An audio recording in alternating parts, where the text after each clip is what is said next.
Hey everybody, this is Rydo, and we're back to another live stream of Yu-Gi-Oh! Master Duel and video game news. Let's hop in. It's a couple days later, and I am a couple dollars poorer as I've spent the past 2 days engaging with the insanity that is the made-up holiday of Amazon Prime Day. I will say that it was better this year than it has been in the past couple of years. Either I've been either I did a much better job of just filtering into certain categories that I was interested in, or there was just considerably fewer lightning deals, fewer random people, I think, jumping on the bandwagon. They've now downloaded 40 million times Yu-Gi-Oh! Master Duel. So it didn't become this incredibly exhausting, it's never going to end experience like it has been in the past couple of years. There is a decent percentage of less things, less just random things that I was seeing. But then there also was some kind of pretty bad deals, or just not that many deals in the first place. Surprisingly, even now you can get like Xboxes on a like decent price, but that's about it. What is this saying? Why is the exclamation point here like that? And then there was some Nintendo Switch games that also gave you 3 months of online service. But I wouldn't be surprised if most of the Amazon Lightning deals, even today, this time around, were mostly just average prices before inflation, or even slightly more expensive. By implementing my attempt at a system this year of just over the year having things and then putting them in the shopping cart when you think about, oh, I would want this but I don't need this right now, and then having that be your shopping list of what you want to get, or having those specific items be the specific things you want to get, and then waiting till Prime Day, that eliminated a lot of nonsense extra buying, because if you've already got like $500 to $1,000 worth of stuff over the course of the year that you've accumulated, and you really know you've been thinking about it for you, and you really do want these things, that's way better shopping than saying, oh, here's something I've never considered that's on a lightning deal, let me consider it now. I wouldn't say there was a great selection of like kids' toys. I didn't see any Legos go on sale. I didn't really see any computer components or anything go on sale, although I may have just been filtering out that category. Pretty much with the exception of buying a new phone, this has been a very light year on Prime Day, at least, of buying computer components.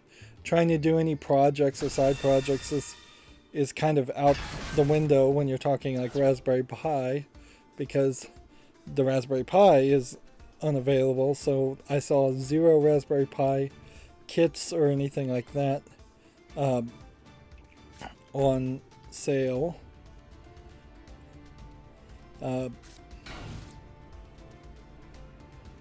There are some 8-bit controllers that are on sale a little bit. Overall, though, I think Amazon really was cracking down on ideas of people putting garbage listings or listings that haven't been around for a while in the lightning sales. It feels like while there are a ton of fake reviews on Amazon, it feels like they really were trying to make it so that things that are highly reviewed were actually on sale. And I got a bunch of random stuff. Got some puzzles. Got...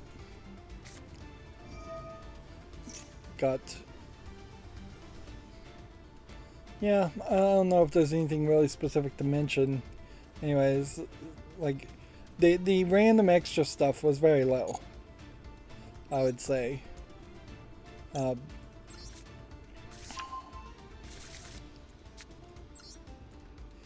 Compared to previous years. There is still stuff in my shopping list, though, that weren't on sale, so I'll just buy those later if they ever do go on sale, or just later in general.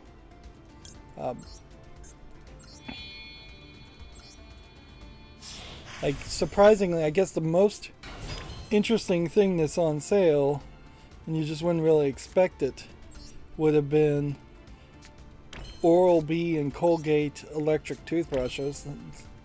A lot of stuff I am starting to recognize have this habit of having rechargeable batteries in them, and I am turning away from the idea of having rechargeable batteries, and everything just wants to should go back to, I think, everything should probably just go back to the idea of being plugged in. That tends to last a little bit better.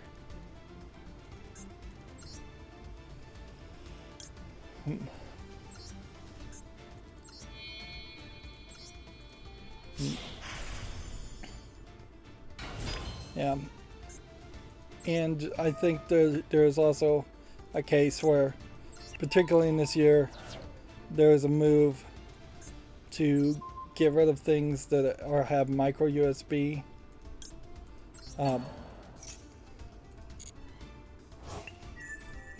Yeah, the idea of micro USB being a big focus, I think, is going to micro USB going away for USB-C, since we now have had just direct confirmation that they are not going to let Apple or anybody else really get away from not using USB-C in the European Union. So yeah, I think that'll play a factor too. But yeah, not a lot of gadgets are going to be on sale because of just chip shortages.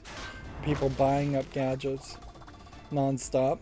One of the YouTubers that's an electrician that I watch was talking about just how incredibly horrible it's been for electrical wiring of houses, repair, and new builds.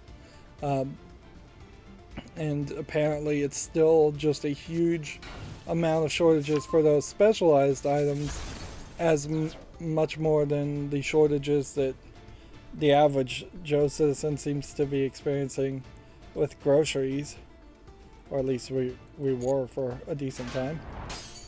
I got some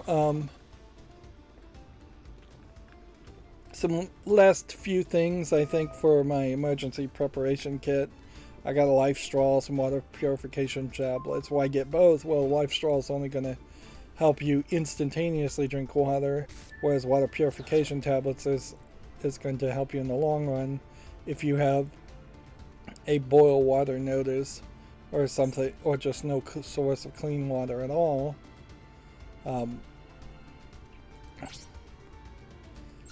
In large batches. But yeah, it is kind of a two-phase step. You have to have actual water, then you have to have drinkable water. I got some nice whistles with compasses and thermometers over them.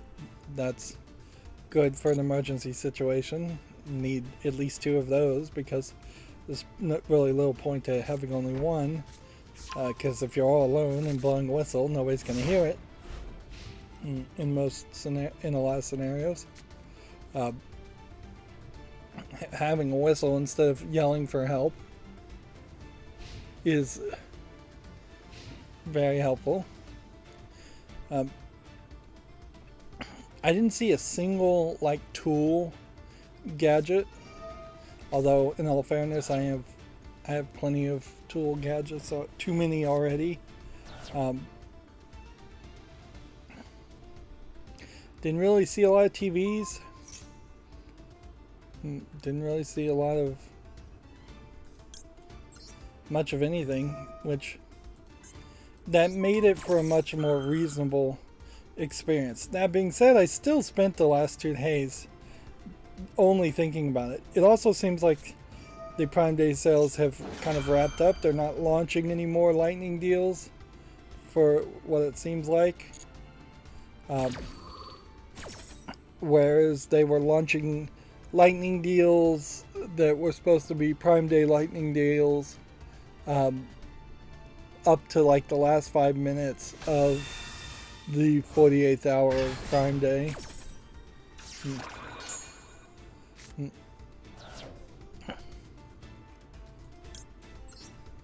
And it doesn't seem like they're going to do that now.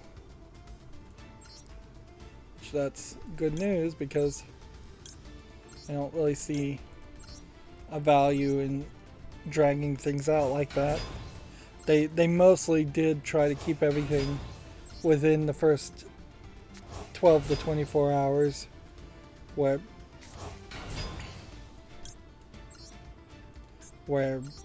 the sales were put out fairly quickly and they weren't just trying to flood people. It still has a major problem with just presentation, the whole Prime Day things. It's trying to be better about making recommendations and things, but it's not really doing the greatest of jobs there.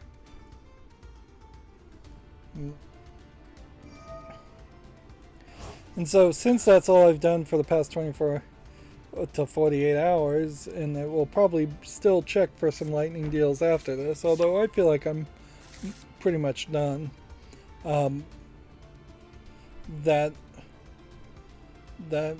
does admit that I haven't done anything with Wolfenstein, the Old Blood, and some of that really comes down to I just am not really enjoying Wolfenstein, the Old Blood, but it would only take me a couple hours more to wrap it up. Having looked at the achievements, the fact that some of the challenges that are separate on the main menu have only been completed by 30% of the players highlights that the game is just not really played by very many people, or that the game is just too difficult. I think the game is just too difficult, frankly. I just don't think they balanced the difficulty at all in it.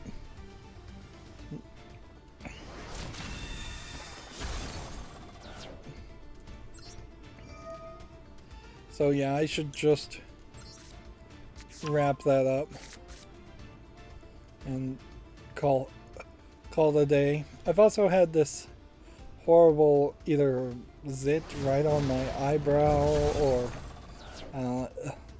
hopefully not a brain tumor or anything, but horrible right on the nerve pressure for 2 days, and so I've been having pain to be sympathetic to my wallet's pain. Part of the problem with trying to spend very little on Prime Day is that it really is the best time to buy a cell phone, and if you're going to buy a cell phone, you're already $500-600 in the pot. There's just no way that you're going to spend a couple $100s on Prime Day if you're really taking advantage of it. I did see some wood chippers and like yard work stuff.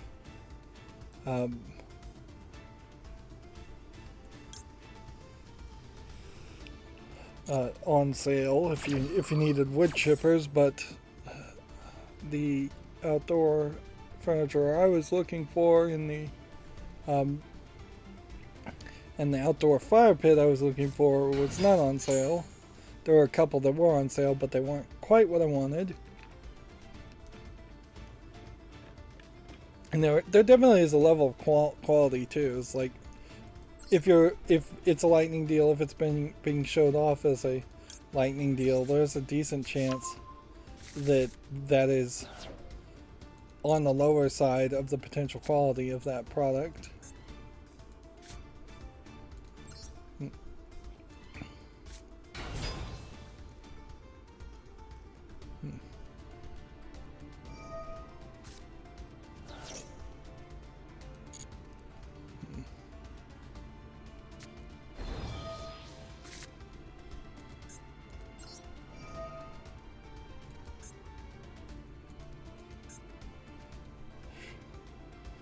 Darn it, darn it, darn it, darn it.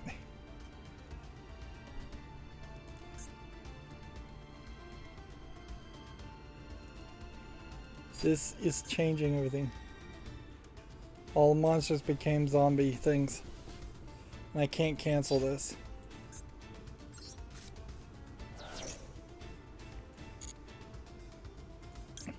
So all I can do is send this to the graveyard.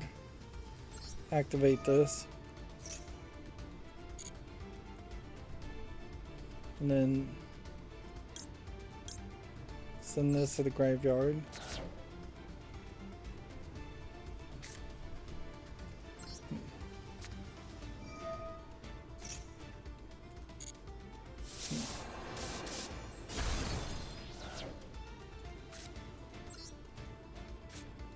I need to get incredibly lucky here on the next two cards I draw.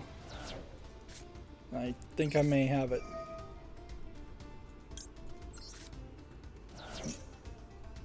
Hmm.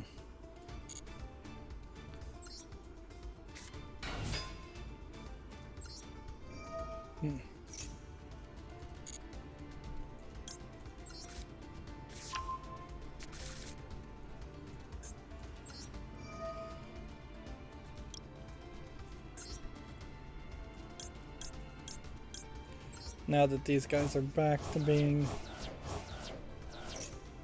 the right kind of monsters, we can summon this.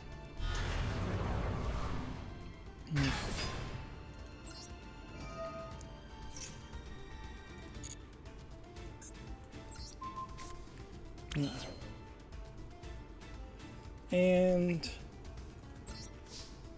we can now take this guy out.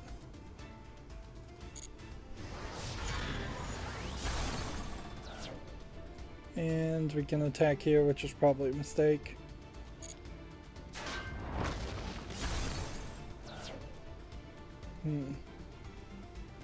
There we go.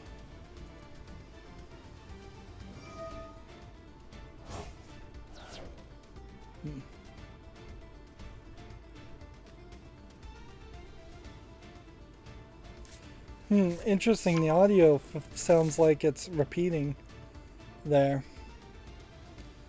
Listen to turn. I'm not feeling particularly good because of this whatever on my eyebrows, so I probably need to hurry today. We don't even have a follow list cleanup because that was broken today.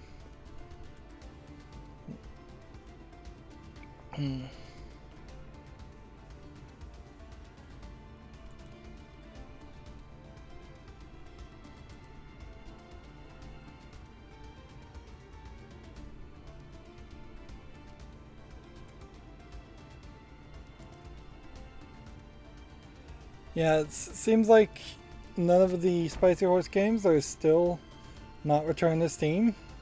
It's been over a week. I believe Susan Wojcicki shout out at this YouTube channel that just got a 1.13 million subscribers, and he's a computer science programmer video. Let's see, how many videos does he have? Seemingly about 8, and then a whole bunch of shorts. In a lot of ways it feels like it is a TED Talk type channel.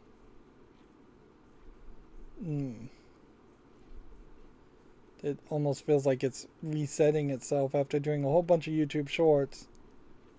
And see, this is definitely where I think YouTube Shorts um, is all of a sudden highlighting things, because he was getting like 18,000 views 9 months ago. Let's see, before he started doing a YouTube short 6 months ago, he got 48,000 views. Or this channel did. Whereas some of these shorts are definitely getting way more. Here one blew up at 162,000 on the YouTube short. And then after the initial shorts, the videos that oddly aren't shorts because of the wrong resolution, but are really short in length, are getting less views. Which, yeah, you can see kind of a major difference here. 19,000 views for a 2-minute video, or 38,000 views for a 55-second video. But then you get it into that YouTube Shorts format of either being tall or square. And then you start to see what feels like more views. Then the next video for 3 months ago is 18,000.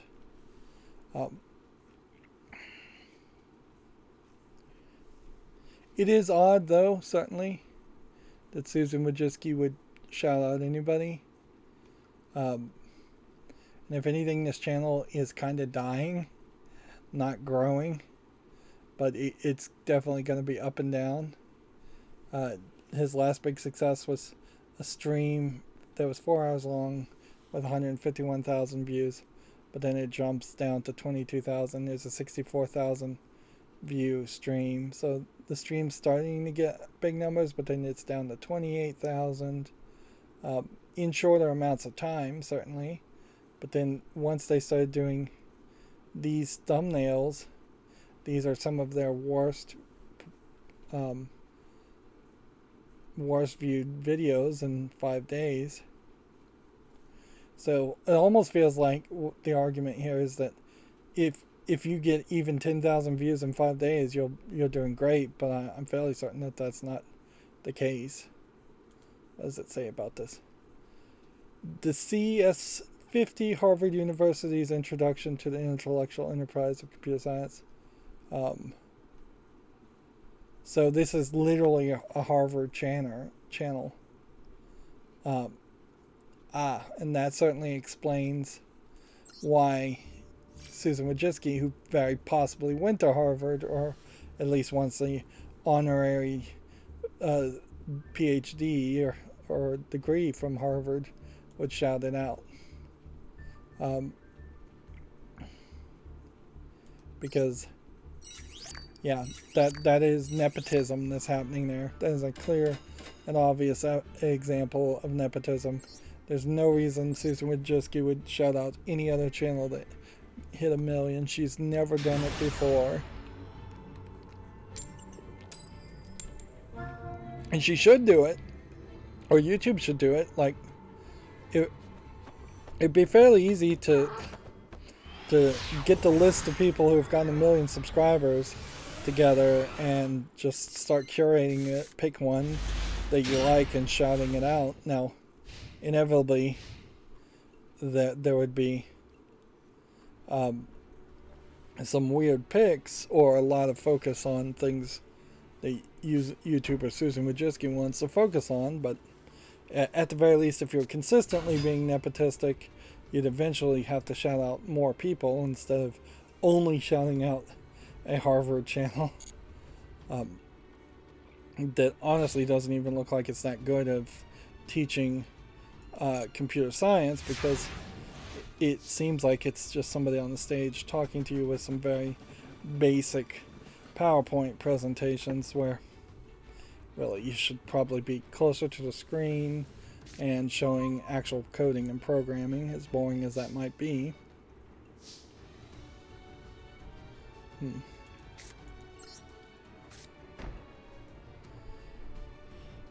It is, I think, slightly more acceptable that the ESA has decided to retweet this NBC News article because the ESA is at least an obvious lobbyist group. These Latino gamers are blazing a path for the next generation of game designs. At least they're using the right phrase, Latino. Of course, trying to pick people, particularly new or people to the industry, and then boiling them down to their race or cultural identity is, by some definitions, the very definition of racism. And you see news articles like this all the time, where it's like, this could have very easily just been a bigger article, a better headline, or this could have been these 3 new people to the video game industry deserve a look, instead of saying, here, we've intentionally picked only Latinos to talk about. And there is a bigger problem, I think, in the video game industry that has been around for a long time, and we need to really get away from the idea that there are hotshot game developers out there, or game designers out there. Like, video game design is so much of a collaborative effort, and frankly, movie and TV development and production is a collaborative effort too, and video games don't need to fall into the same category of egos that exist in Hollywood as far as directors and actors and writers, and highlighting and stroking those egos like George Lucas or Steven Spielberg, for instance, where George Lucas is kind of the prime example of somebody who feels like everything he did was the only input on Star Wars, and as such, that was also the reason Star Wars was good, when in reality Episode 4 was really much more of a collaborative effort and a much better movie in most Star Wars fans. And as soon as George Lucas did get the ego, that's when you get the prequels. That's when you get the nonsense. And the final blow of George Lucas's ego was to hand it over to Disney, which as a company has a huge ego that thinks they can do no wrong, and that's where you get the sequels. So why in the world would you want to encourage that as far as video game design? We already have Todd Howard and Cliff Bleszinski and the guy who made BioShock, and I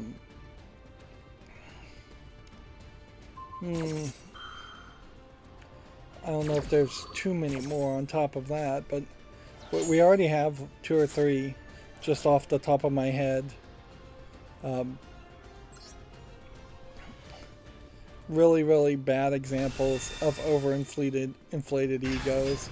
The guy who made No Man's Sky, like, shooting his mouth off, probably has a bigger than necessary ego.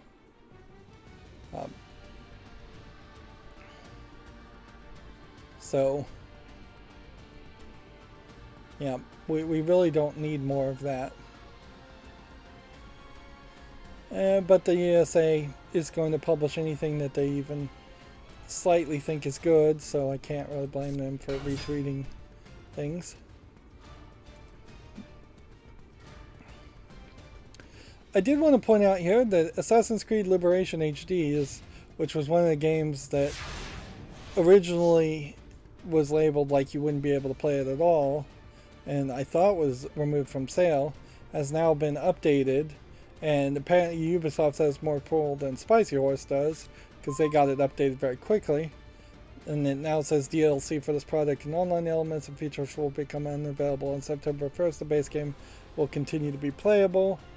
It really doesn't matter that much when you're at 12% negativity. People certainly are not happy about this in the last 30 days. And overall it's at 52%. I don't think people were ever particularly happy with it. Also, this game I do not own, so I ironically might end up buying it. Just because I might at some point decide to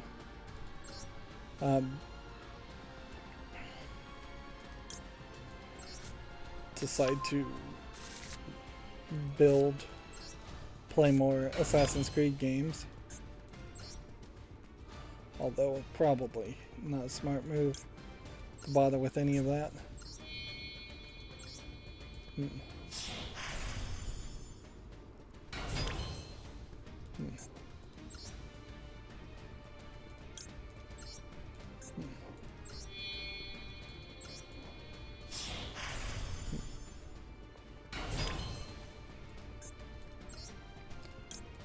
Move as fast as possible here.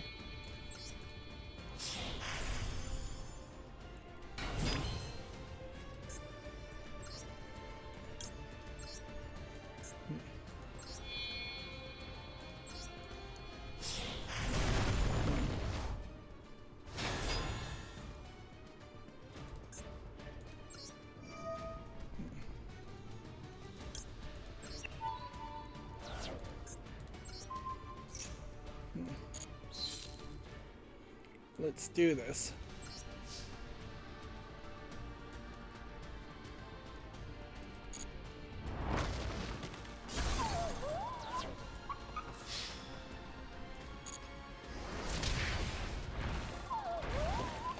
Let's see.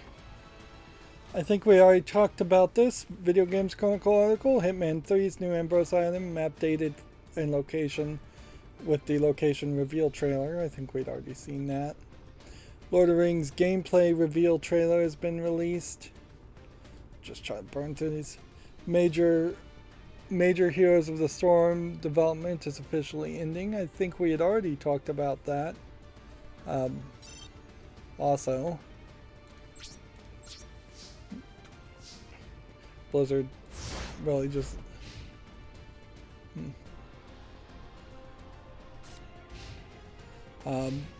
Blizzard shuttering probably projects. I don't think anybody really cared about Heroes of the Storm in the first place, so I wouldn't be surprised if this is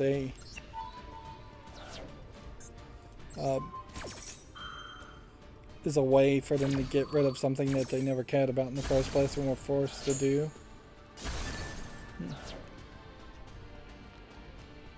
But once you put something out for sale, you're effectively taking away that product from whatever fan base it has.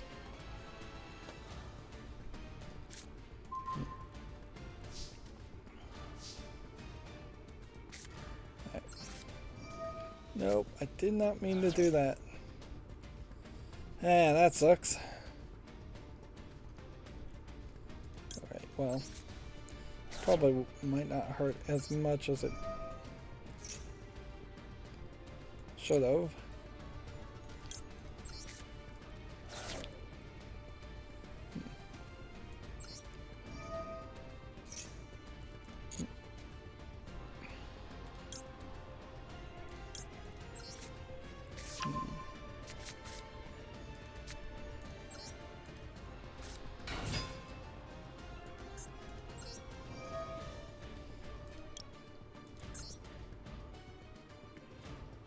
One, two, three, four.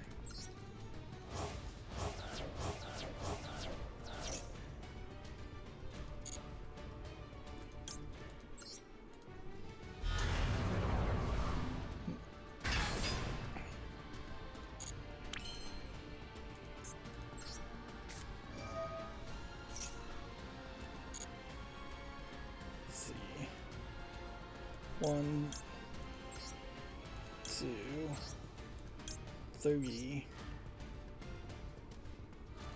4.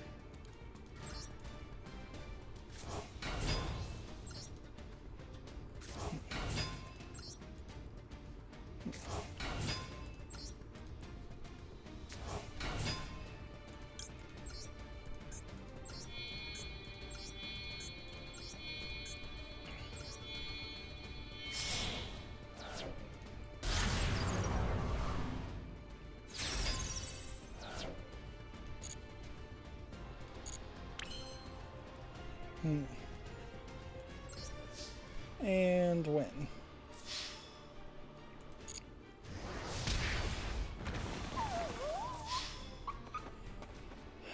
Come on, come on. Just win.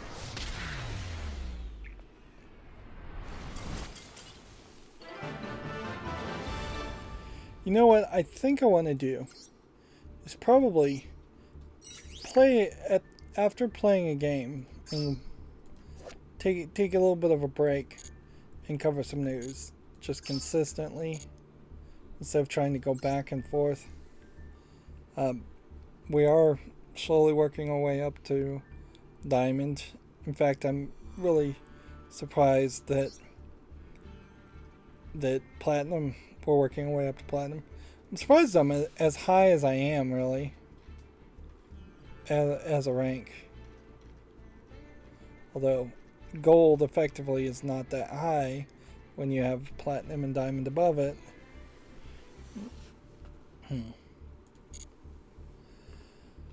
Alright, so we have some video game news. A legal action has been threatened as the Hideo Kojima was falsely linked to the Shinzo Abe assassination. I was watching some backstory about Shinzo Abe, and then it's funny to realize that he is effectively the grandson or directly related in some way to the person who formed the party that he was in, or the sub-party in Japan that he was in.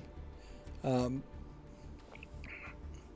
yeah, going into more details, it does seem like Shinzo Abe in particular was part of a party that's pretty bad as far as what they seem to be all about. So it's not really as surprising, or bad maybe is the wrong word if we're gonna use a neutral tone. Probably just controversial would be a better term to use.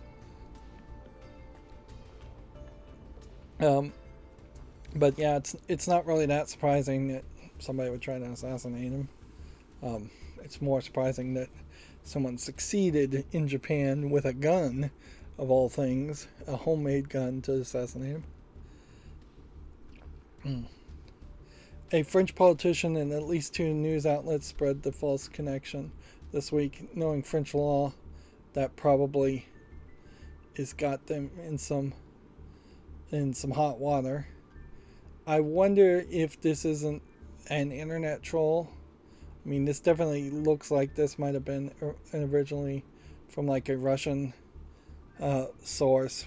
When you look at this is not French language text, but I wouldn't be surprised if this isn't an internet troll that put a picture of Hideo Kojima and said it was the other person.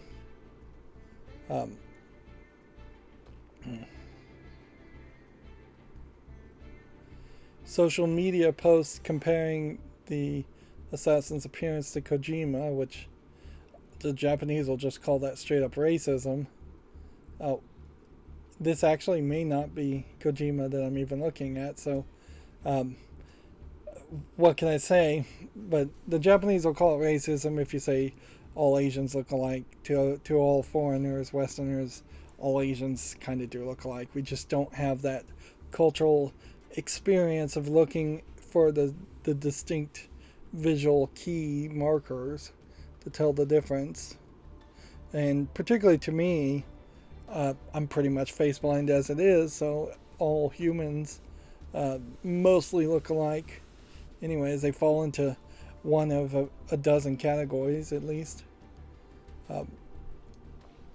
And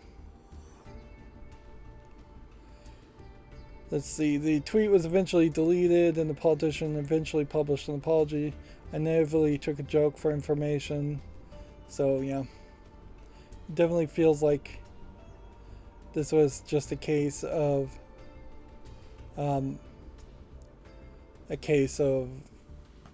politicians not doing their research, which politicians should do their research. Noticeably, you have this guy, which I think is actually Kojima, holding a Che Guevara bag and a Joker t-shirt. And then he's got a Che Guevara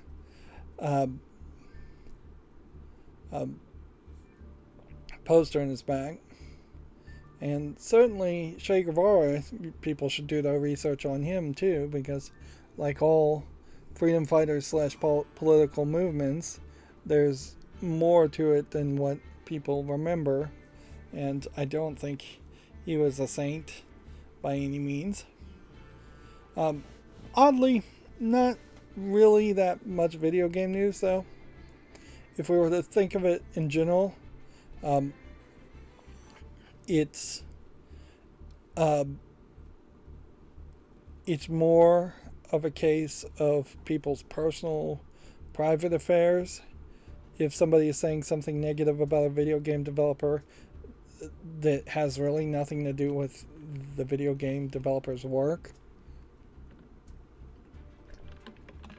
And honestly, I think news, particularly video game news, should really just take a not our business attitude a lot more often to say, hey, this has nothing to do with anything.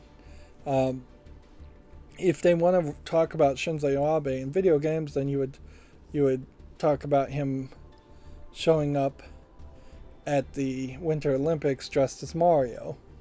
And that's probably about as much as he ever had anything to do with video games. Like, unless you were going to go through his entire political voting record, and even at that, I imagine there's very little as far as legislation or rulings or edicts he may have put out as prime minister that would have something to do with video games or even video games specifically.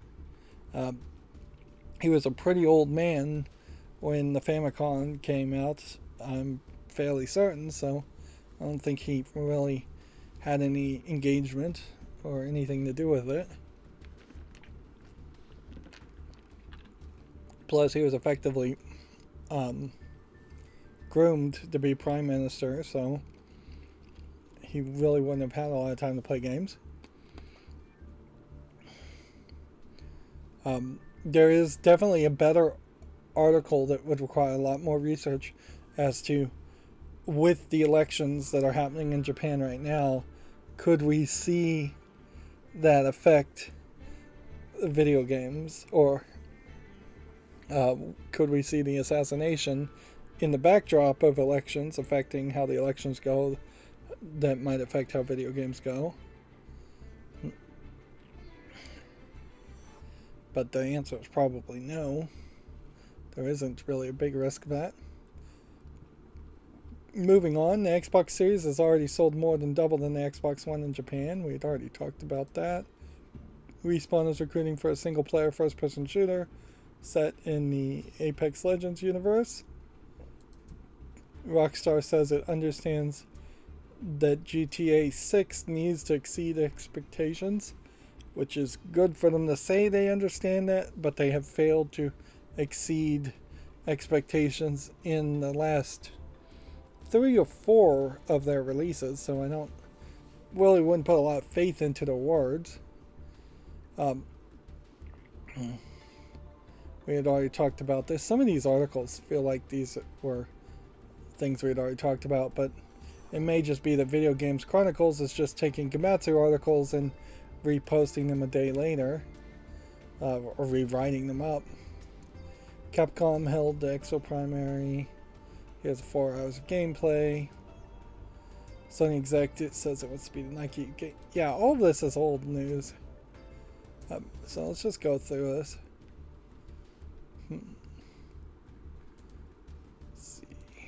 yeah, these are all old articles. This might be new. The Elden Ring publisher, Bandai Namco, reportedly targeted in a ransomware attack. It's claimed that the Alpha V ransomware group has been behind the threat to the Japanese game company. I think this has been confirmed at this point. But whatever. I mean, what do you really do about that or with that news? We already talked about that. Western Digital's SN850 is now an official PlayStation 5 SSD, but it could be more expensive. There were some of these, like micro SD cards, on sale still for Amazon Prime Day, and some NVMe sticks on somewhat sale. So not like completely missing computer stuff, but if you were going to try and buy a case and a CPU and RAM and a motherboard, I didn't see any of those things on sale. I didn't see any pre-builts. Dark Picture Studio Supermassive has been fully acquired. Denmark-based Nordics Games says it will increase support for the UK developer. So this game came out and then it was fully acquired, which usually that means they've completely run out of ideas or money if you get acquired right after you release a game that's a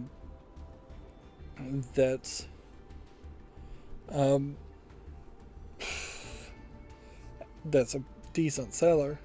It'd be one thing to sell a game that sold poorly and then immediately be acquired, but it's a different thing if you sell a game decently and it still get acquired. Although maybe a lot of acquisitions require you to actually release a game and be clear of previous liabilities or agreements before you can get acquired.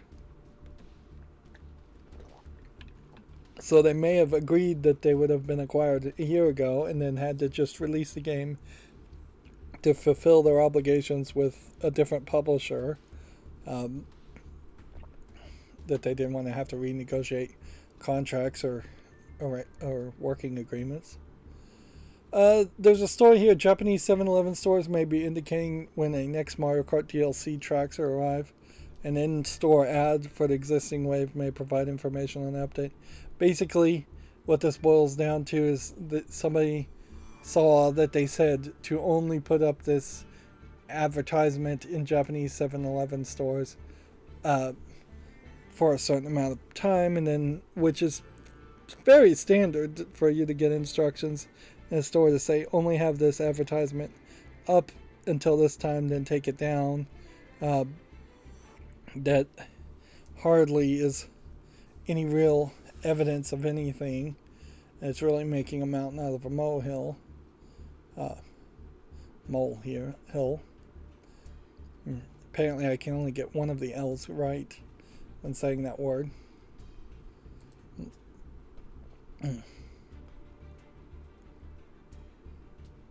Apparently a modder has canceled their ambitious Sonic Origins mod because the game is absolute poop.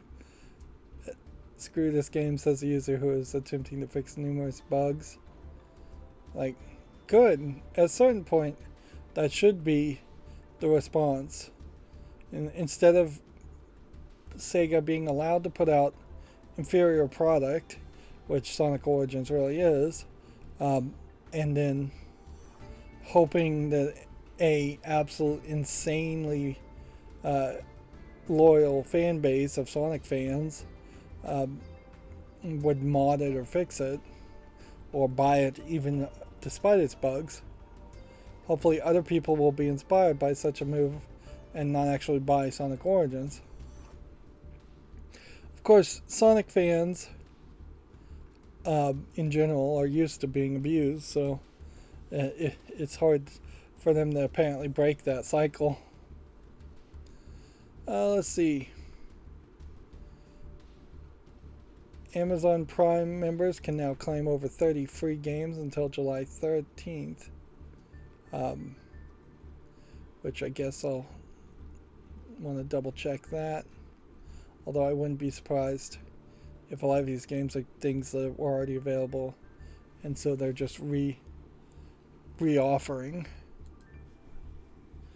Nintendo has announced a multiplayer game called Kirby's Dream Buffet for the Switch, which, just from the name alone, doesn't sound like it's going to be much of anything. It's for like 3-year-olds was the rating there. So it does just kind of feel like it's an attempt at maybe doing Mario Party without having the Mario people involved, which arguably there is a statement to that, certainly, where if you're going to make Mario Party mini games, why not give that over to Kirby and stop having so many games that they have Mario in front of them. We may be entering a generation here where they really try to push Kirby as much as they've tried to push Mario and then Pokemon. Moving on, Amazon Prime Day PS5 deals include 30% off DualSense controllers. I didn't see that, but okay. So I guess if you need a DualSense controller. So it feels like a lot of the news reporting sites also have focused on just shopping on Prime Day instead of making news, or there just hasn't been any news, which is also a possibility. Modern Warfare 2 modes, perks, kill streaks, and field upgrades seemingly have leaked, according to Video Games Chronicles. Check out that article if you're interested. Hogwarts Legacy UI may have been hidden in the game's State of Play reveal, which, I mean, who cares? like, did people really think the State of Play reveal was going to be a direct depiction of what the game looked like here? I mean, if anything, I would have just assumed that was a cutscene that we're seeing here, and that these all could be cutscenes.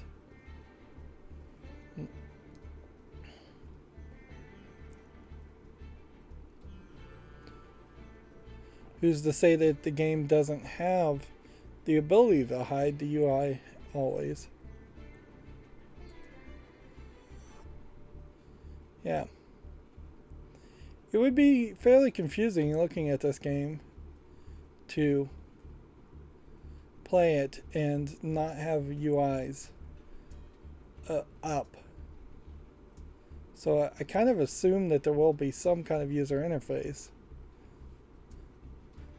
And sure, I probably didn't think of that when I first saw this State of Play video, but it's fairly obvious. Looking at the UI here, having a heads-up display and just like 4 face buttons, that doesn't look awful by any means. It's hardly a gigantic messy UI taking up a third of the screen. Again, I have to say, mountain out of a molehill. Unless there's something I'm not getting from that article, because I'm not bothering to actually read it. Best Buy was selling PS5 consoles only for Total Tech members, which we still have a major shortage on PS5 consoles. Amid heat waves, Nintendo has issued a Switch temperature warning. Players are advised to use the system in an area with temperatures between 5 degrees Celsius and 35 degrees Celsius, which, what is it? Double and then subtract 32 degrees, or triple, I forget the calculation to get to Fahrenheit. So yeah, I wouldn't be surprised if, particularly in Japan, where they're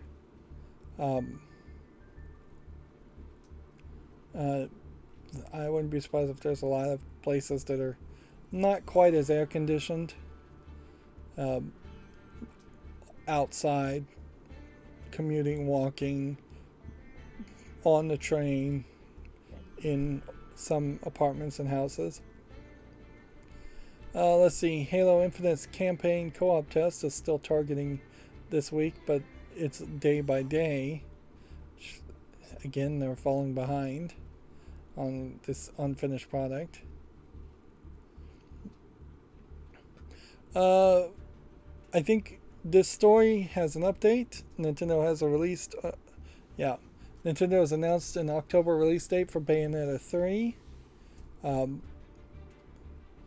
October 28th. On top of that, and we'll get to this story later, there is a function to toggle on and off the semi-nudity in Bayonetta 3.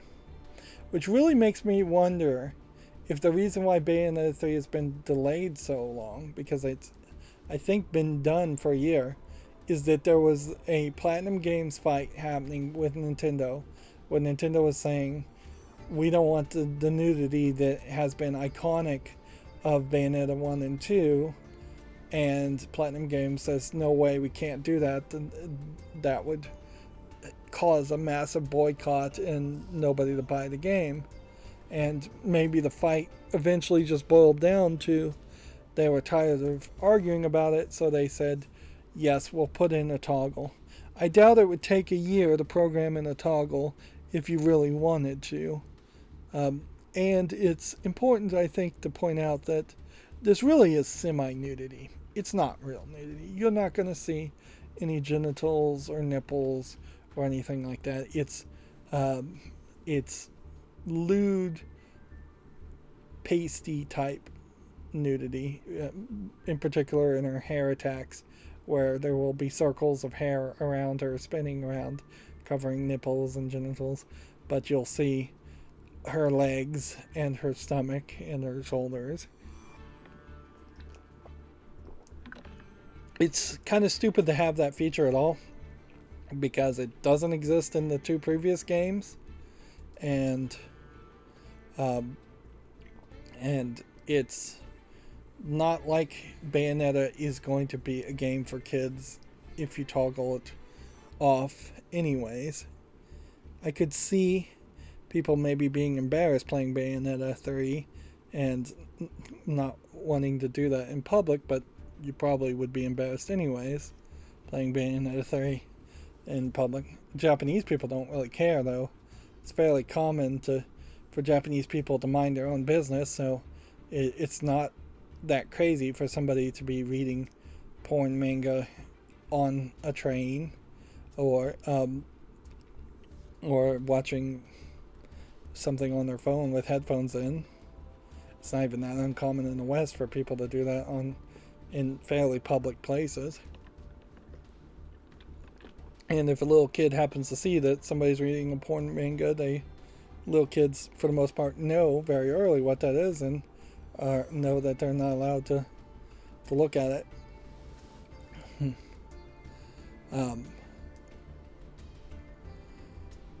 Let's see. Moving on. I don't know if we're actually going to get back to playing any Yu-Gi-Oh, but we probably need to. I should have been playing some Yu-Gi-Oh while I was shopping. Video Games Chronicle articles. Still, Lollipop Chainsaw's remake producer has tried to reassure fans worried about changes. Yoshimi Yasuda addressed concerns about the music design and content changes. He's taken to Twitter to try and reassure fans who are concerned about the proposed changes.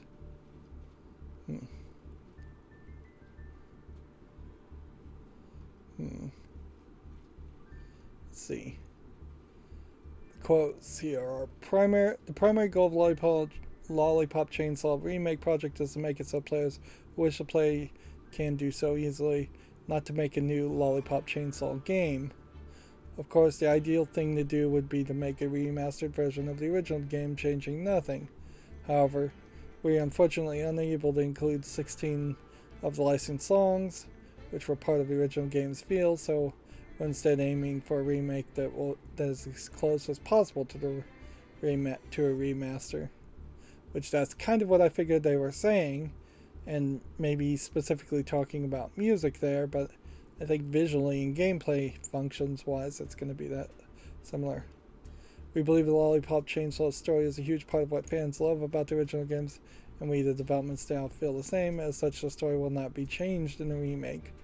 Interesting. We'll keep an eye out to see if there's any small changes there. For instance, her age. The mention of how the game will have a more realistic look in the previous announcement was meant to refer how we make use of advanced rendering technology available in current game consoles. And that's what I took it as just being a mistranslation, because the game does not really make any sense if you make the zombies more realistic at all. It is a bright, colorful, cartoony universe and story. It makes no sense to make that realistic. It might make more sense to make something like Dead Rising more realistic if you're going to reboot that series, because that was slightly more serious.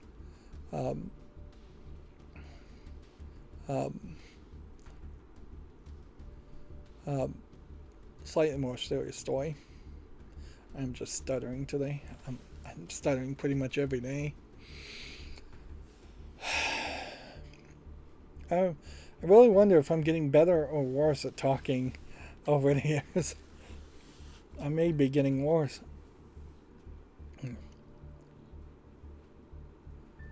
The next quote is, "We do not wish to change Juliet's design, and the assumptions that we want to is baseless. We were the ones who created Juliet's model data after great trial and error 10 years ago and feel attached to her more than anyone else. Finally, Yoshida addressed worries that the game's sexual contents may be censored for today's audience by suggesting there is no intention to censor the game. Quote here is, we have not yet discussed the issue with the platform holders yet, and thus cannot say anything about the topic." Uh-oh. You're very consistent with every other response, and then we haven't discussed it. It is not consistent. He continues, "But we can say that we intend to negotiate with the platform holders to make it so the game can be as close to the original version as possible." Which, why can't it be the exact same as the original version?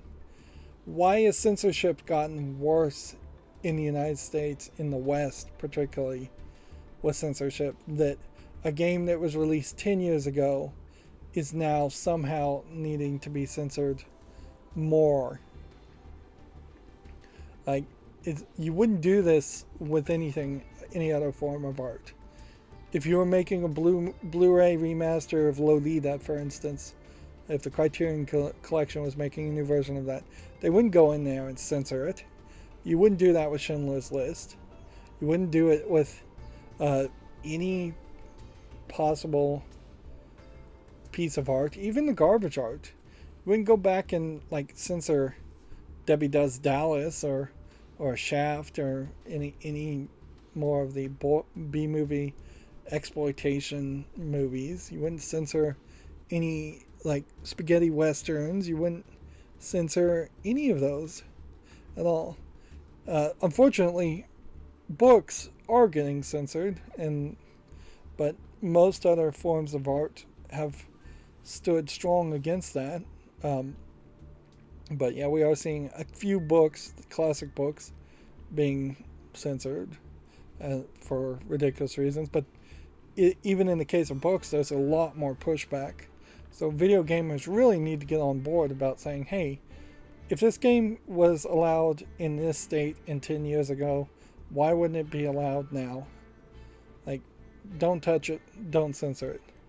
If Bayonetta 1 allowed for the near nude cutscene, why is Bayonetta 3 allowing you to toggle it on and off? But at least in Bayonetta 3's case, it's able to be toggled off for now. Is there anything more in the story that needs to be talked about? I mean, the censorship issue is the scariest issue, certainly for me, and only time will really tell. The game will have to come out. Somebody will have to play the game side by side with a fine tooth comb to see if anything has slightly been changed. Um, Even lines of dialogue, if they have a new voice actress, and there could be slight changes there. Moving on Metal Gear's 35th anniversary, Konami says it's preparing to bring back delisted games. License expiration forced Metal Gear Solid 2 and 3 to be pulled. Which, okay. The music license stuff in particular, I don't really.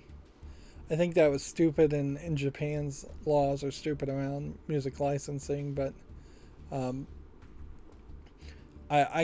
almost willing to overlook losing musical tracks and then re-releasing the game with different music a lot more than complain about it, because at a certain point I'm not even complaining about video games creators when music gets delicensed. I'm complaining about music industry, and I don't really cover the music industry and their stupidity. EA urges fans apparently to not download a cracked Skate 4 playtest, which, okay, I don't know why you would Streisand's affect it, but that really should have been something you just didn't bother even mentioning existed, because now more people are going to go and find it and play it. Twitter says that Genshin Impact and Wordle are the most discussed games of 2022 so far, which I guess that makes sense. When you look at the other games on here, not really a ton of games. A lot of these also may have share buttons. Like Genshin Impact may very well have a share to Twitter or tweet out button in their game, whereas I assume The Legend of Zelda does not have a Twitter share button integrated into any of its games.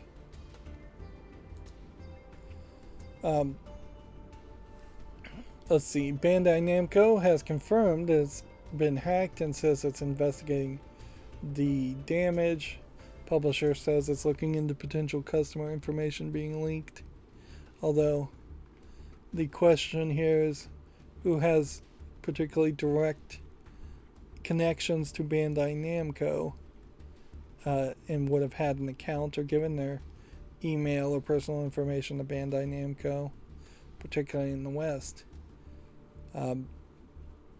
If Bandai had like arcades in Japan, maybe there's some sign-up process there, but I imagine the vast majority of people who own Bandai Namco games, or at least one Bandai Namco game, never gave an email or anything directly to Bandai Namco. And I don't think buying something on Steam immediately sends your email address to the people to the people you bought the game from. If that were the case, there'd be a lot more scams going on Steam just to get people's email addresses. I don't even know if there really is a way for people to be contacted on Steam, even if something big happened, like you were given a free game or a major update or something. I would imagine that Valve may have the opportunity to send a message through the Valve messages, or something like that, but they have yet to see a need to really do it. Moving on, Red Dead Online's players are holding a funeral to mourn the game's death, which is odd, but whatever. Bayonetta 3 will release in October, a new trailer confirms. So let's watch this trailer all the way through. No skipping around because I want to actually see it all. Of course, this will be content ID claimed, more than likely. So it seems like she's fighting some kind of goo monsters in this case. And their guns coming out of a pizza box this time.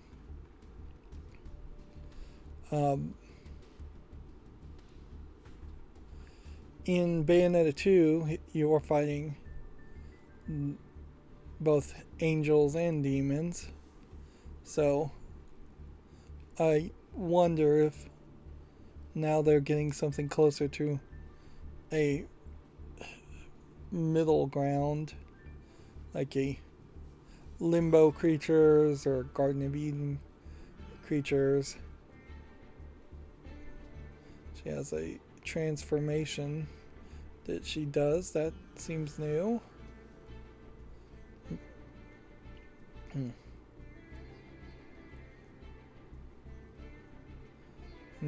Just going to be a sequence where you're riding a spider, which I assume that's the spider you were summoning before in hare form. And there seems to be some other kind of witch that's either a good girl or a bad girl. Everybody seems, some of the characters that are coming back seem to be in new outfits and a little bit older. And then they're showing off some new character. I wouldn't be surprised just looking at it if this is Bayonetta's daughter from the future. Swinging is an interesting movement mechanic. Yep. Weird sci-fi stuff.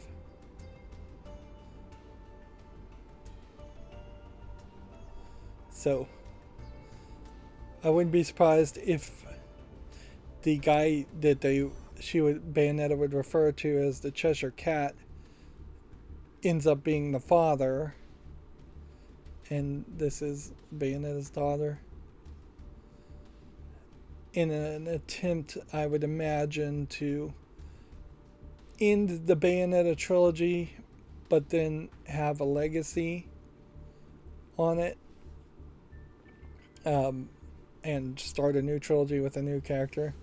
As much as I've enjoyed Bayonetta as a character, she may, at this point, be out of a storylines to go through.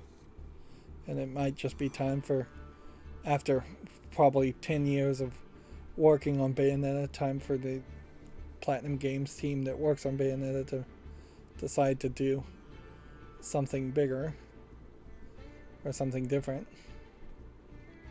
And it certainly would link nicely and make sense if the first game there was a character that we thought was Bayonetta's daughter, and in the third game there is a character that actually is Bayonetta's daughter. Let's see. The next story we have from Video Games Chronicles follows this up. Bayonetta 3 has added a nudity censoring mode, says Platinum. The naive angel mode will stop Bayonetta from losing her clothes. Nudity, in my opinion, I mean, I suppose this is partial nudity, but then at what point is nudity nudity? I guess it's nudity with things covering it up. But this is really where it's going to get. This is a terrible screenshot, though, with it being off and on. It is actually better to just play the video, which I don't think this is the right video. Nope. Well, I had the video. Let me see if I can find it while we're at that, let's jump back here and see if we've actually accomplished anything. Nah. We've accomplished most things. So I just need to inflict some more damage.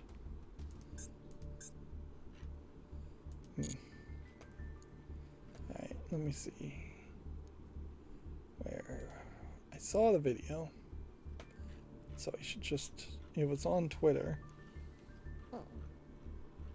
And I thought I opened it, but I guess I didn't.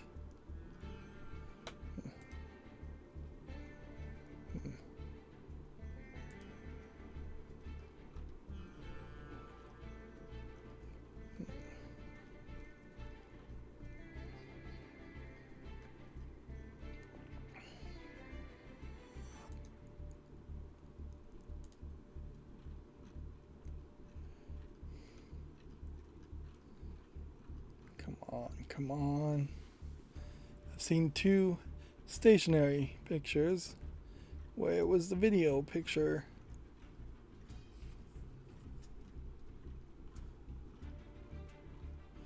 They may have taken it down, swapped it out.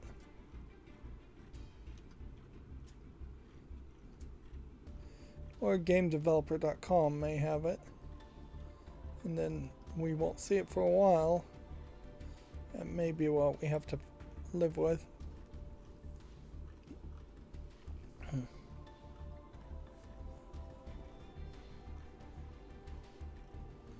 Yeah, that seems to be the case. Is that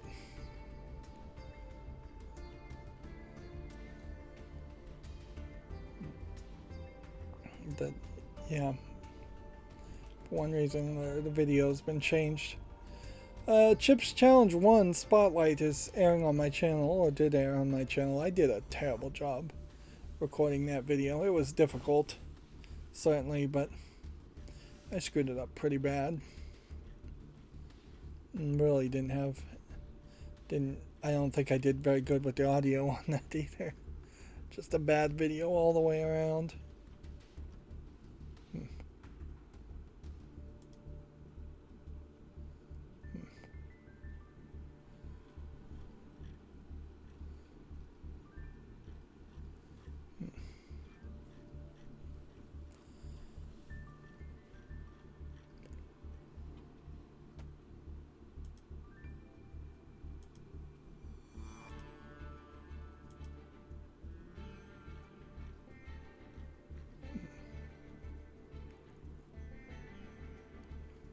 Now the GameDeveloper.com article here is also not showing the picture.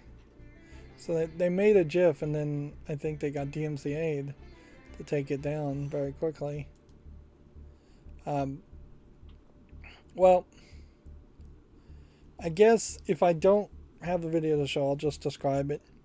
It shows in several instances where when it's on, when the filtering, the censoring is on, Bayonetta has her hair clothes, which are clothes in part or in whole, are made out of hair. At least that's always been canonically the case. So she's wearing them when the censoring turns on. It also covers up a little bit more cleavage and under boob on some of the monsters that she summons, and so really I imagine there's only probably 5, maybe 6 characters that have revealing outfits in the first place, and then those revealing outfits are just going to become slightly less revealing, but it's not going to really change much. It really feels like a pointless feature to have, and it feels like Nintendo probably pushed for it, and then Nintendo may very well push for them to re-release the previous games with the same feature, or now that they've developed it, they'll re-release the games with the same feature. It does suspiciously feel like this might be the first step to re-releases in the future, being fully censored and not being able to turn it off, or um, or at least taking the steps to doing that. The right answer when somebody tells you to censor something is to say, "That's impossible. No way. I'm not. I can't do it. I won't do it," and potentially get fired when you tell that to your boss, because if you go, "Well, we can make a toggle," then you're going to spend 6 months to a year making a toggle, which it feels like that's what happened with Bayonetta 3. And then the manager's going to go, "All right, now that you've proven you can do it, toggle the censoring on and remove the option to turn it off." And if you say, "No, I'm not going to do that, no way," well, then you can be fired very easily at that point, and all they have to do is hire some other programmer to toggle the toggle and remove the toggle. Whereas previously, if you'd said no way at the beginning, then they wouldn't have been able to find somebody to replace you as easily. It's kind of like the nuclear weapons, nuclear bomb argument. If all scientists had just said, "No, we're not going to do Project Manhattan, we're not going to make the nuclear bombs, we refuse," then they would have probably been fired, maybe even thrown in jail for treason. But then it would have been very, very hard for the militaries around the world to hire somebody else to develop it. It would have at least slowed down the production of the bombs.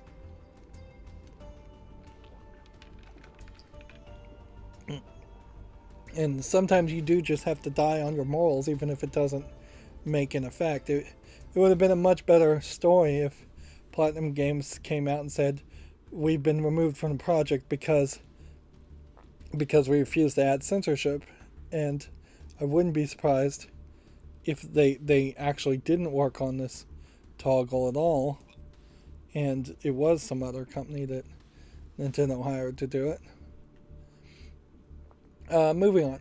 The first alpha test for Creative Assembly's shooters Hyenas begins on Thursday. I forgot about that this game had been announced, and it's already trying to get people hyped about it through alpha test launches. Hyenas did look weird. I don't know if it actually looks good. Video Games Chronicle says July's PlayStation Plus Extra and Premium games have been announced, which seems like it's a couple of Assassin's Creed games, Avengers, Saints Row, which ought to release an old Saints Row, Final Fantasy, and Stray.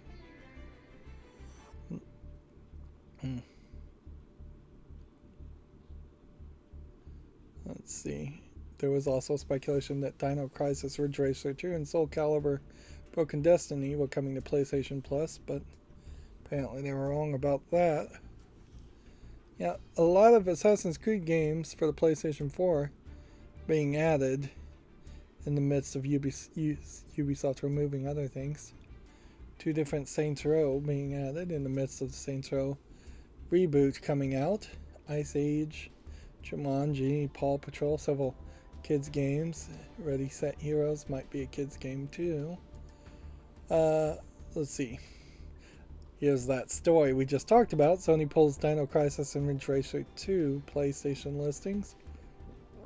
So I guess those were either test listings or they failed to get the rights negotiated. The Sega Genesis Mini 2 is launching in North America in October. It was previously announced for Japan, and hasn't been confirmed for Europe. I really didn't think it was going to come out of Japan, and it will be interesting to see what the lineup of titles will be. I guess the list is here. Yeah. That seems to be about the same list as the Japanese lineup.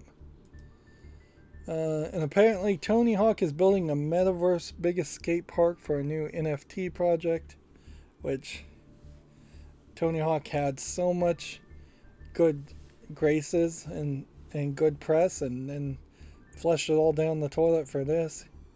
Although all fairness, Tony Hawk is pretty old, and he's probably just trying to get as much money as he can because he's probably lost any relevancy. Not that I know of a Tony Hawk replacement as far as skaters, but I don't know if skating's really even that popular. And since there's no skating video game that's relying on celebrities like Tony Hawk, I probably wouldn't know who is big and in the skating scene. So that brings us to the Gematsu articles. Microids is going to co-publish Noob the Factionless for a bunch of consoles, or basically every console. Fashion Police Squad launches August 15th for PC. This, interestingly, looks like a first-person shooter using fashion as a gimmick, which is probably nothing as far as the game. I'm not going to bother to watch this trailer, but I really should.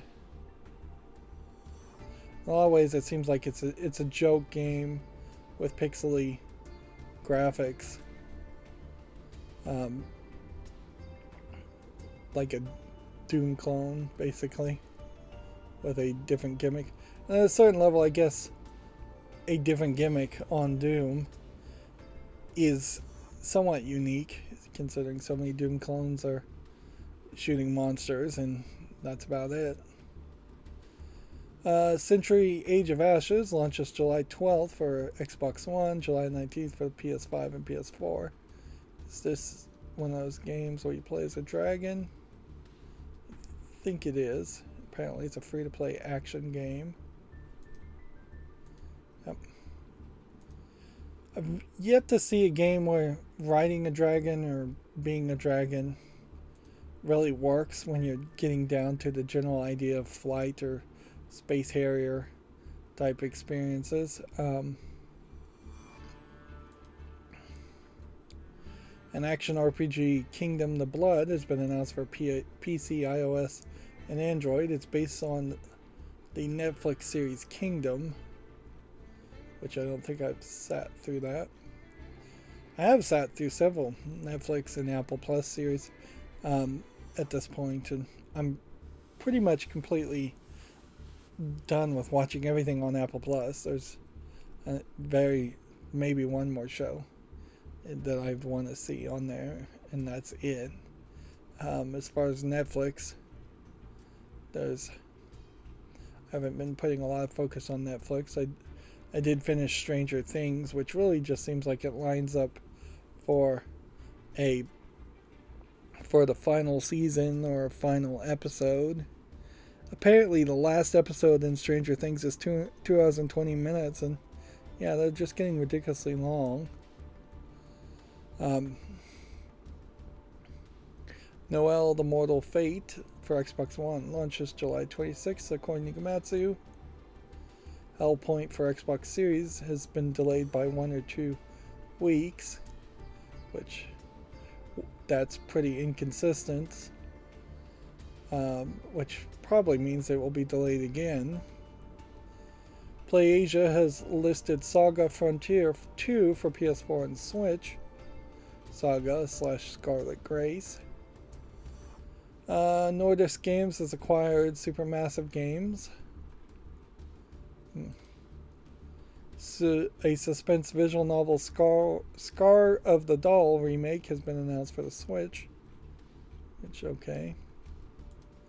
I haven't heard of this visual novel, but I'm no expert either in visual novels.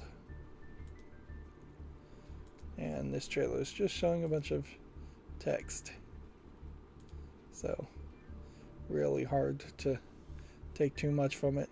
Other than I will say the art style does kind of indicate that this is a slightly older game, and that might be why it's getting a remake. Although I also wouldn't be surprised if the original version of the game isn't anywhere as old as it seems. Yeah. Scar of the Doll here is a 2017 game. It's really not that old. And it getting a remake doesn't even really feel like it's much of an improvement there.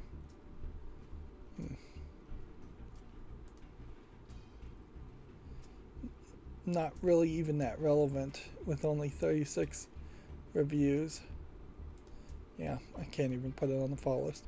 I did update my programming though on my macro to make sure I am logged in before it goes ahead with the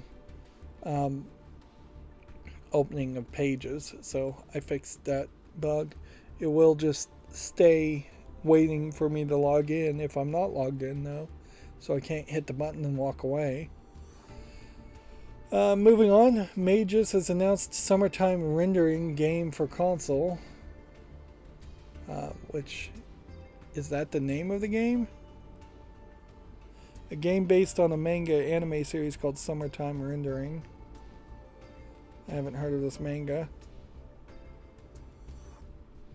Apparently the anime is on Disney Plus. Weird.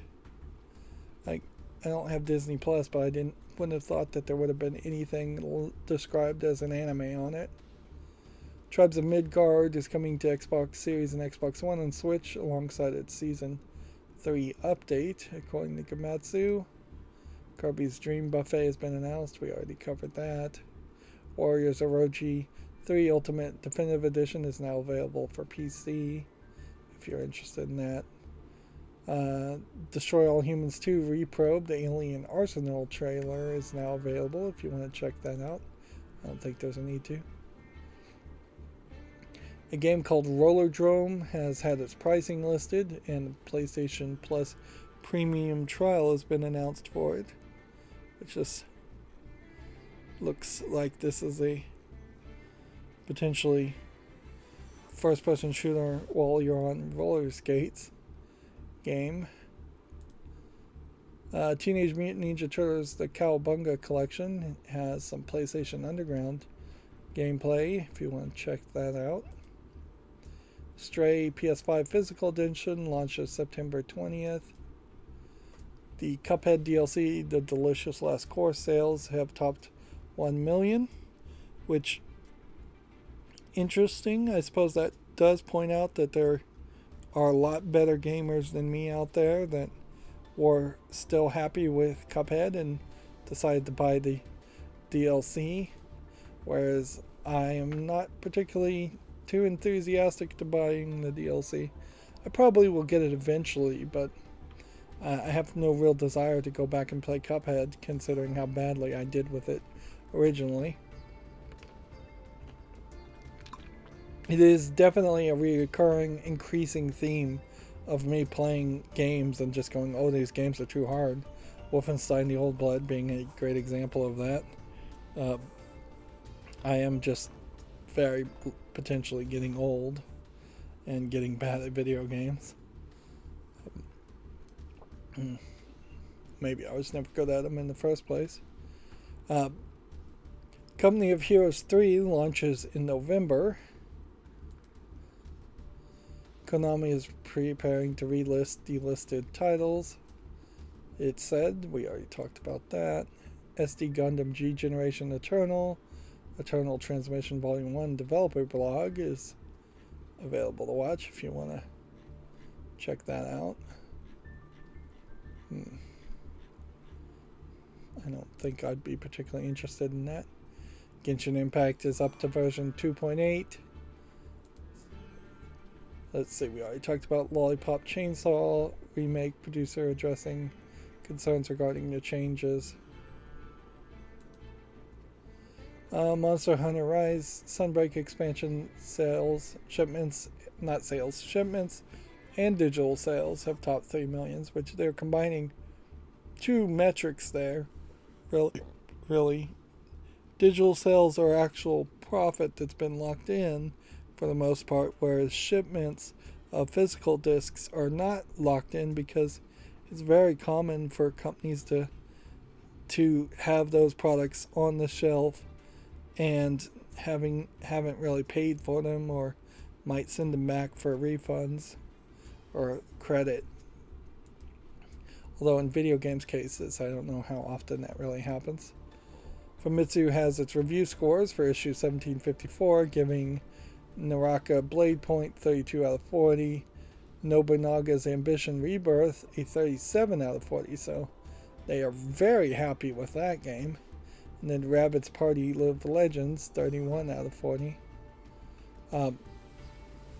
Now this is probably just a remake of a old game called Nobunaga's Ambition, so they probably scaled it and reviewed it more on the perspective of, is this a good remake of a game we already liked versus is this being held to modern standards, and that might explain the higher scores there. Otherwise, it may just be a case that Nobunaga's Ambition was just always a good game, or it is just a really good game. Again, I doubt though that it's going to be translated and brought to the West. A game called Bat Boy has a Kickstarter campaign being launched, which seems like it's a collection of weird looking superheroes. I've never heard of a Bat Boy before. Yep. Looks like it's kind of a Shovel Knight / Mega Man type game. Not really seeing anything here that would particularly interest me, but I definitely could see other fans of 8-bit platforming games being interested around this, and there may very well may be some pedigree around the creators of this game that promise better quality. Anonymous Code has a character file for Polon Takaoka and Momo Azaki, which Polon is an odd first name.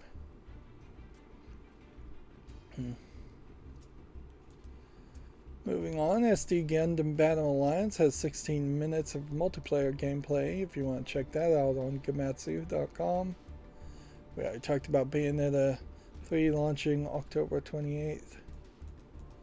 None of these screenshots I think are highlighting what we are supposed to be looking at.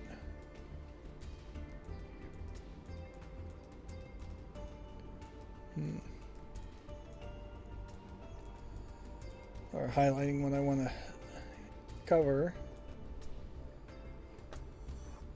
Let's see if we click here, then we click here, and we click way back to here.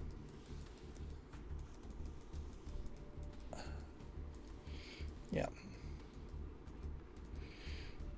This may be Bayonetta from the future. This may be an older Bayonetta, and the other girl may be her daughter. Or, with all the red and flame, this may be a version of Bayonetta who rules hell. Like, potentially her soul got split off, and that there's a Bayonetta that rules hell and a Bayonetta that stays on Earth. Moving on, Cloudpunk is coming to PS5 on August 19th. Of course, that's just all baseless speculation. Yomawari, Lost in the Dark launches October 25th in North America and October 28th in Europe. Which, is this a sequel to Yomawari or just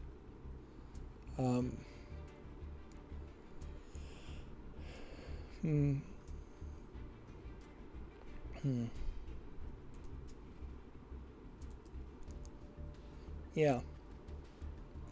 This is either a remake or a sequel to Yomawari, or there has been no other Yomawari game, and I just think there has been.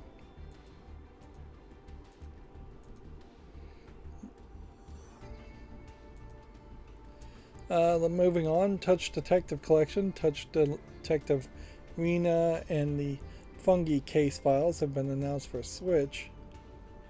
Which, okay. No trailer there. We have 3 more Gamatsu articles. PlayStation Plus catalog and classic catalog games we already covered. But you can check that out on Gamatsu. A game called Immortality has been delayed to August 30th. The developer needs additional month to ensure the experience is as polished as possible. This definitely feels like a full motion video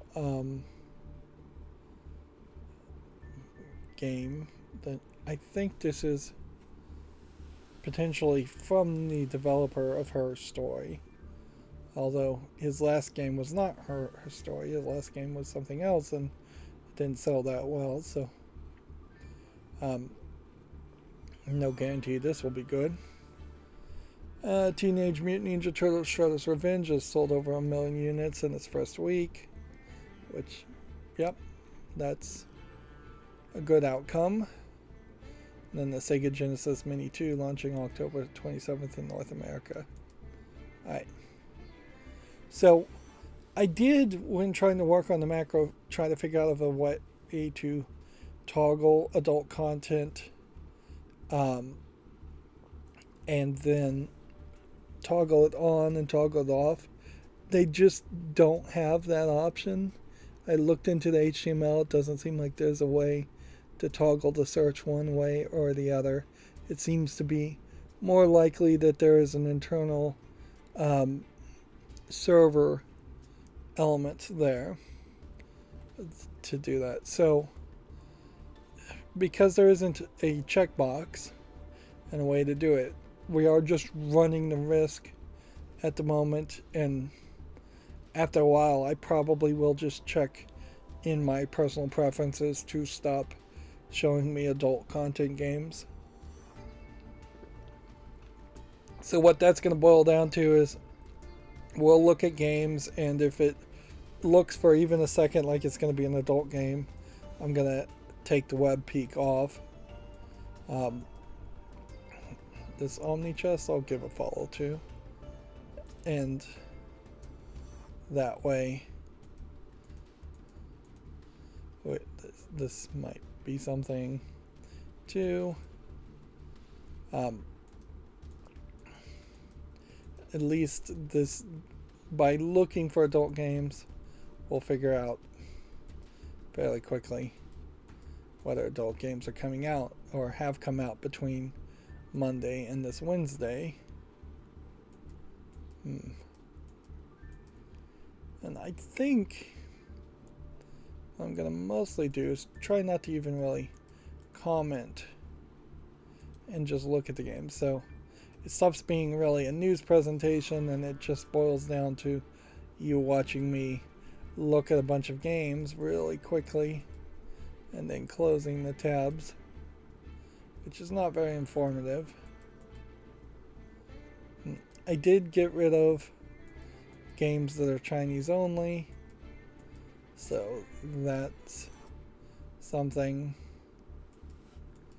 So we'll know. I mean, I didn't specifically exclude games that are Chinese only. I only included games that have English language support. This cozy time. Oh, I suppose as a YouTuber, I should also mention that there was a DMCA strike against the anime girl with the lo-fi tunes to chill to that stopped that incredibly long non-stop stream, which as a content creator I have a different opinion or attitude to it. It's probably a bad attitude, I'll fully grant you that, but I can't say good. First of all, I'm not sure if that specific stream was doing audio manipulation to copyrighted audio, doing 8-bit chiptunes of songs so it didn't get content ID'd, but definitely there are streams like that that are just stealing other people's content, running it through an audio filter and streaming it and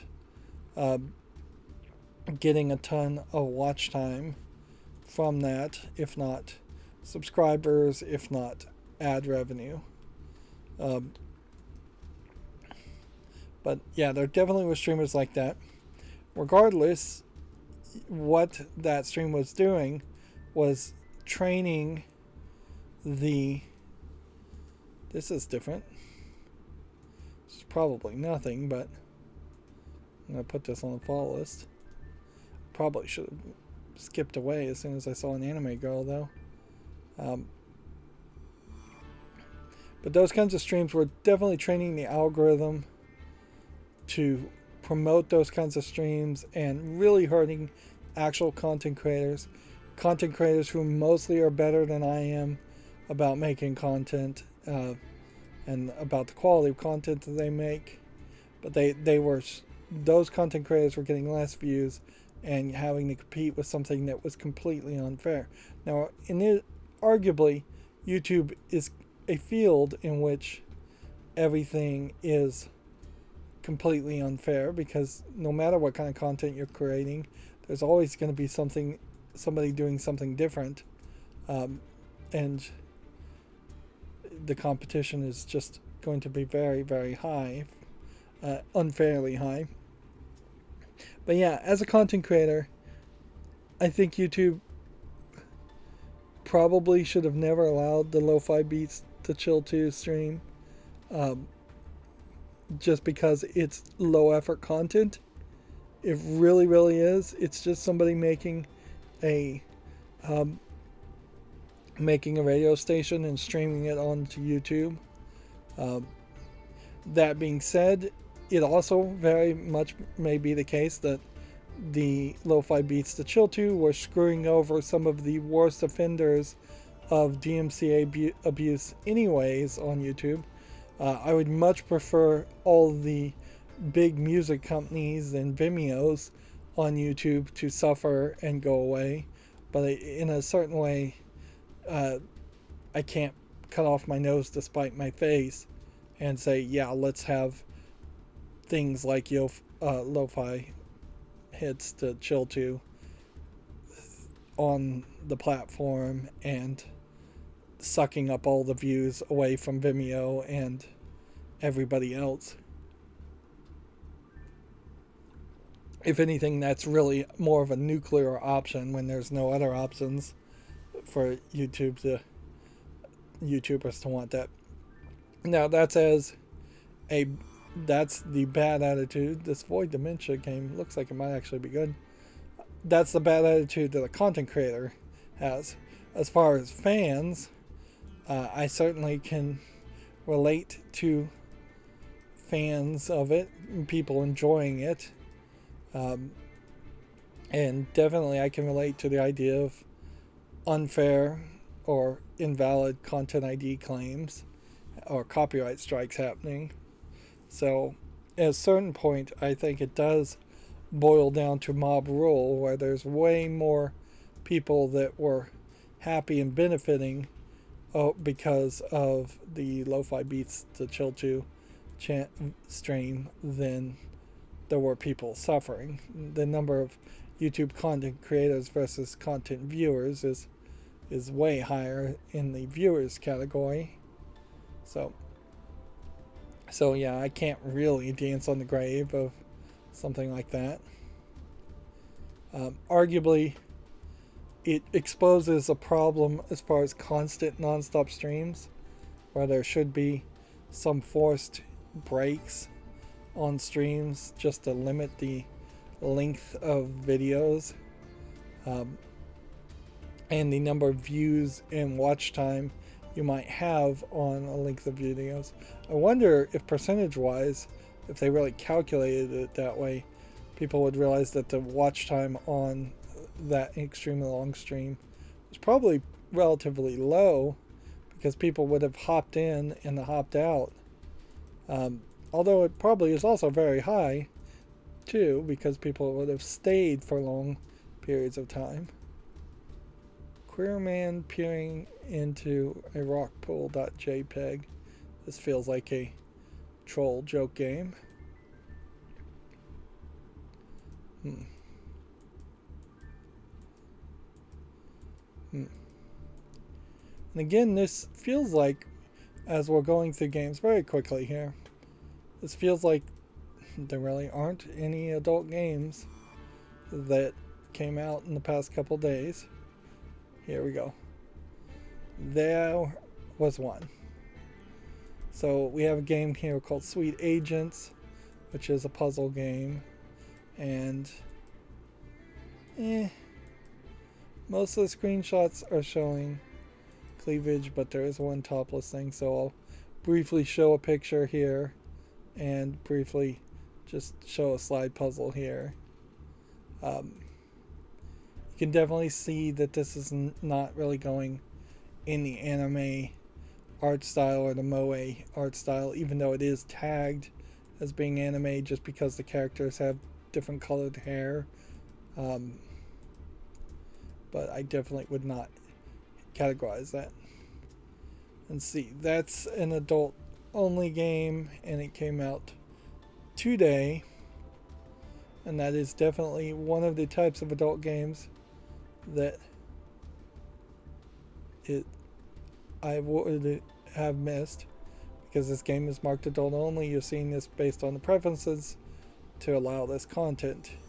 So the vast majority of people, whether they're going through what's on Steam or whether they're just going to Steam and don't have that preference enabled or disabled by default, it is enabled to filter.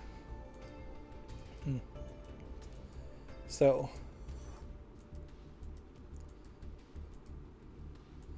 yeah, by default, most people are getting things censored. And then the next game is also an adult game called Indecent Desires, where I think the main gameplay mechanic is probably this map and this map, and then a lot of dialogue. This is CGI women. And this, if we continue to go down the screenshots, which I won't, eventually gets to full-on sexual intercourse being depicted uncensored in the screenshots. This is just a city builder game though, so. But yeah, 2 Western adult games, and it seems like the Western adult games in particular are always under the adults only section. So it may really be the Japanese game company's own darn fault for not labeling their games as adults only that I've been seeing them. But then on the other hand, there is still this pressure and this thought that if you make a visual novel and it's lewd but has no nudity, but it looks like an anime game, or it looks moe, or the characters look younger by that art style, just by default moe makes characters look younger. Valve does seem to like to reject those games, whereas the explicit 3D models of very, very older looking Western characters tend to get approved, and I've never heard any company complain about the fact that they're not getting approved. Let's see, this game, Kingdom Gun. It's probably not something I'd want to play. The coming soon issue is also going to come into play. More and more, I think we'll be adding games that are coming soon to the fall list, and then when I do a fall list cleanup, I probably will remove them from the fall list at that point. Which will make a little bit more work, but not that much more work.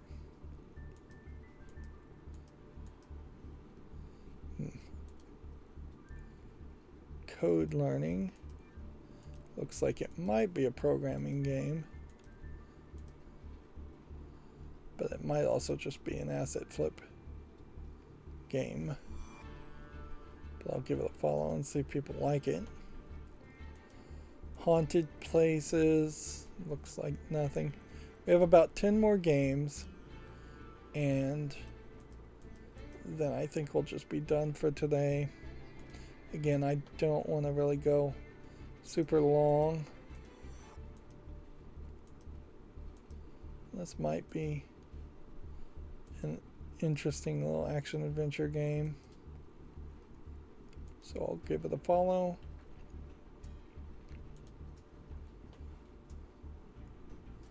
Loopmancer. I think we've already heard about that, so we'll give that a follow.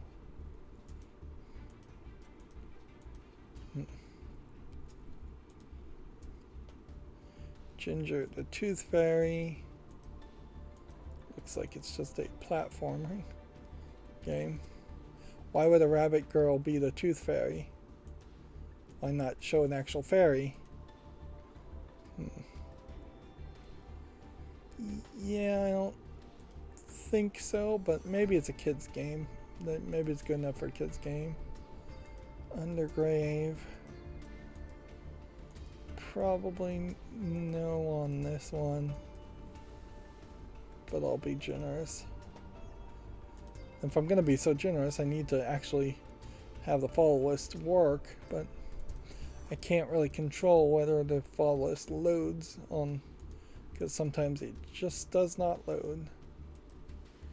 Project Angel's visual novel does not look animated well enough.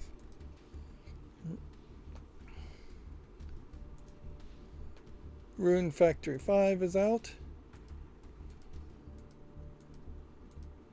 I think the answer is probably no to that one, but I'll put it on the follow list. More and more, I just don't want to make decisions.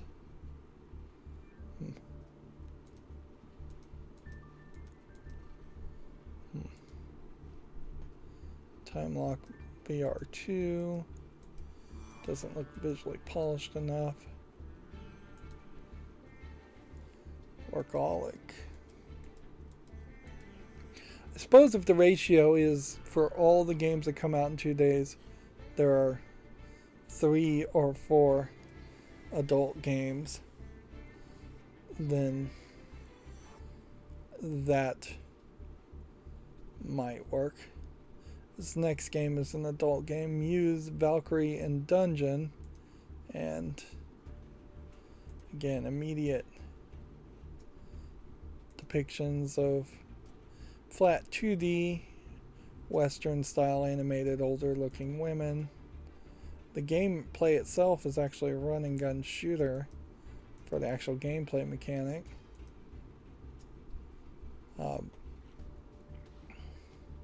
The game is coming soon in early access. I should probably keep an eye out for the release dates of these adult games, because it might be that these adult games are getting listed as coming soon or early access, and then they are actually never being approved or allowed on. So that also might be a form of censorship if people are really just promising and then not being allowed to deliver. There's another like Portal clone. It's probably nothing, but I'll give it a follow anyways. Then we have a card matching game here called Two Identical.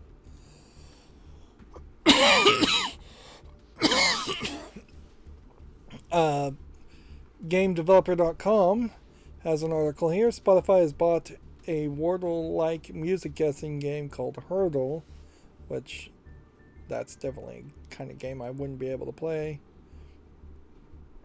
Any early build of EA's next skate game is leaked online. We already talked about that. Nintendo has issued a heat advisory for Switch users. We already talked about that. Cuphead the Delicious Last Course has sold over 1 million copies. Again, we talked about that. Bungie has voiced support.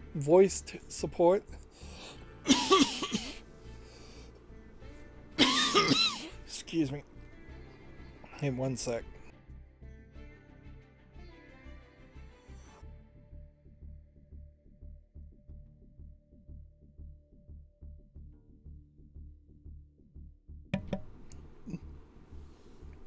Bungie has voiced support for employees seeking trans-inclusive health care. Quote, we support them and appreciate their willingness to engage us to address the issues that they and other trans/non-binary employees have faced when pursuing gender-affirming care. Which voicing support and actually doing something are fairly big differences, but it's going on the record at least.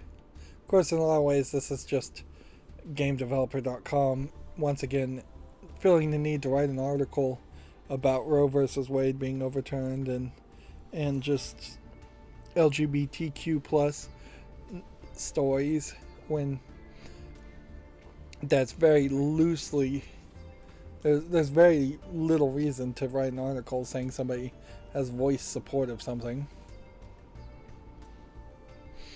But it is news. I'll give them that. At least the headlines is news.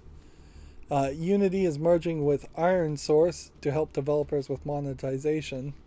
So Unity seems like Unity is just management is just ruining everything about Unity, and they laid off a bunch of employees making the Unity engine, and so now they're merging with Iron Source, which I've never heard of that as a company. Iron Source is an app monetization platform, so no programmers really coming from Iron Source to help Unity as an engine become better. It really does feel like Unity is trying to race to the bottom as far as quality of their product. I wouldn't be surprised if by the next console generation or two we see very few games using the Unity engine. And then the final article here is Nintendo now provides benefits for Japanese employees in same-sex marriages. Same-sex marriage isn't legal in Japan. Nintendo is providing benefits to employees in a domestic partnership with a same-sex partner anyway. There is some movement in the direction for pro-gay rights in Japan. It's slow, but it is arguably going towards pro-gay rights. I think also this may very well be a case where the certain cities like Tokyo are passing rules and regulations to recognize gay marriage, and as soon as like Tokyo or the city that Nintendo is in, which I believe is Kyoto, as soon as they start to pass those kinds of rules and regulations, it's fairly common that the rest of the country will follow. I didn't even think about having any games for the YouTube Short Spotlights today, but I will also say I think of all the games we looked at, there probably was only two at most that were actually worth putting on the spotlights.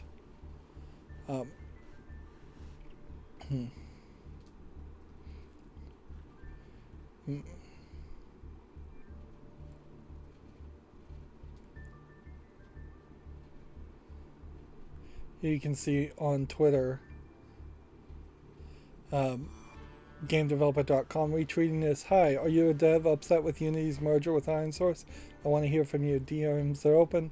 Hoping to talk to devs with experiences with your company.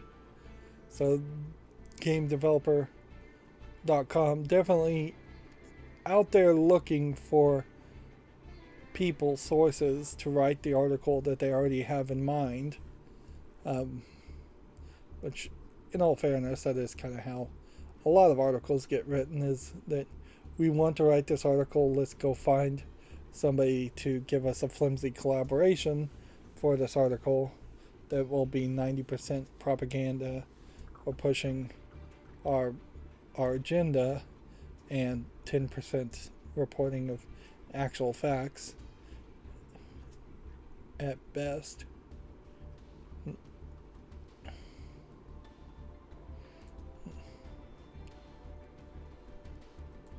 Yeah, it really sucks as I'm scrolling down through my Twitter feed um, that GIF or GIF didn't stay around so I could show it.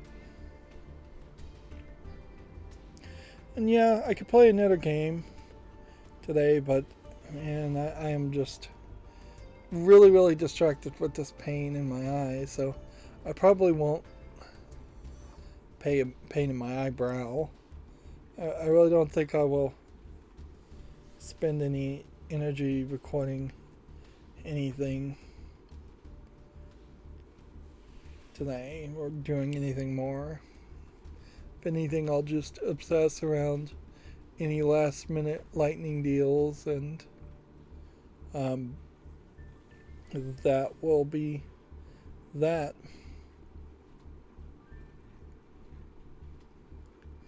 I'll probably go to sleep early if I can.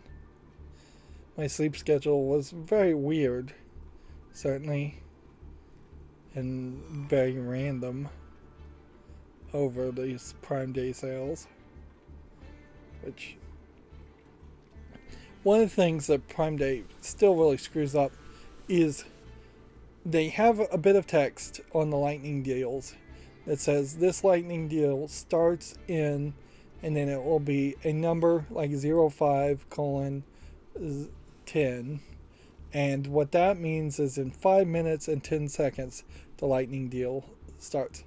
But then there also have some lightning deals that say this deal starts at, and then it will say 0510, and what that means is it's going to start at 5 a.m. and 10 minutes. There's really no consistency there when it really should just be a different it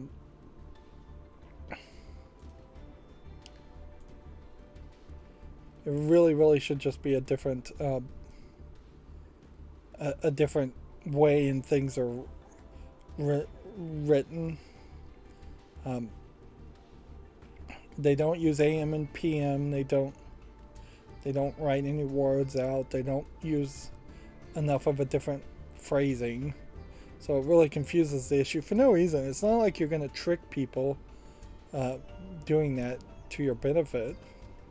I did find the thing, so let's show this. So there's with it off, and there's with it on. So it just keeps her entire hair magic suit on,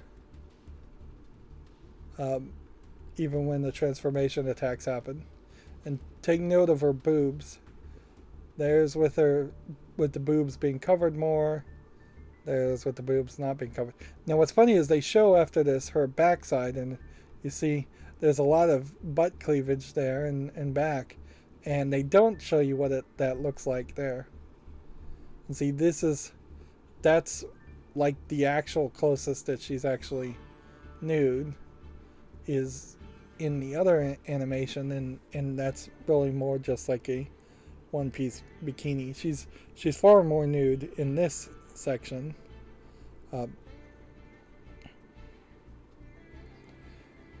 So I wouldn't be surprised if there's a couple other instances of censorship, but as far as this GIF as it goes around, it does seem like it's mostly happening there.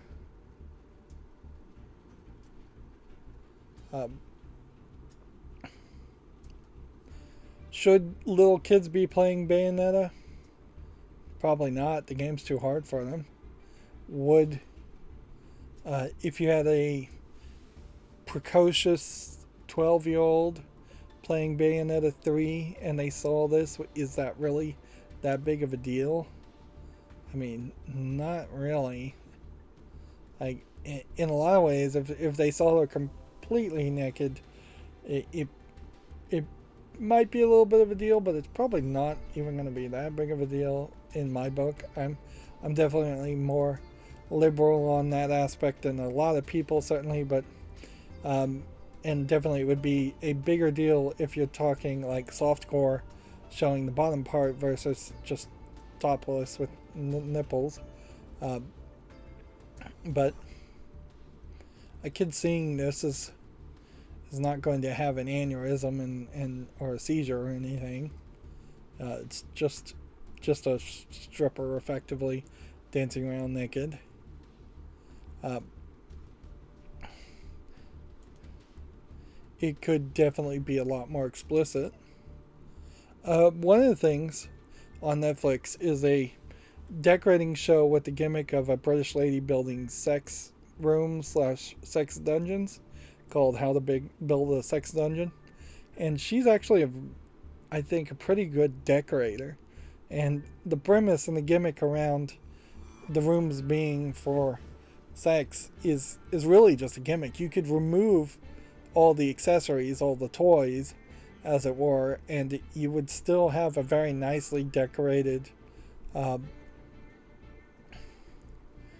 very, very nicely decorated room.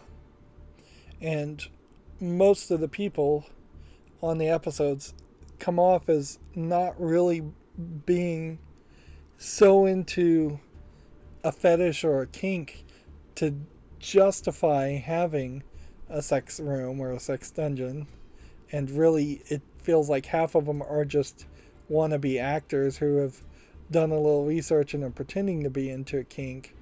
But yeah. So the gimmick on it is kind of funny, but I would definitely say stay for the actual decoration. Because yeah, most of them come off as being too new. There was definitely a couple that wasn't even married yet and had barely been together. There was definitely some couples that have like 3 children and they're in the mid part of their marriage or near the end of their marriage, and building a sex dungeon is probably not the right move then. In that one, they did put like a stripper pole in the parents' bedroom, and I'm like, how are you going to explain that to your kids? And yeah, there's just a lot of people that either don't have enough experience or don't have enough of a relationship to really justify that. Plus, the price, the expense of a lot of that equipment is ridiculously high.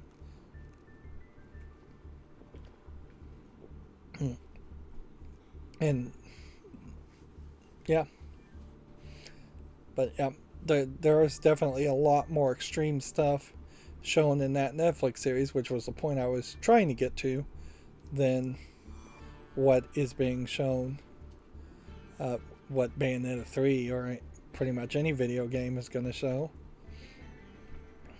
Here we can see a closer screenshot of this new character, and you can see it right next to Bayonetta.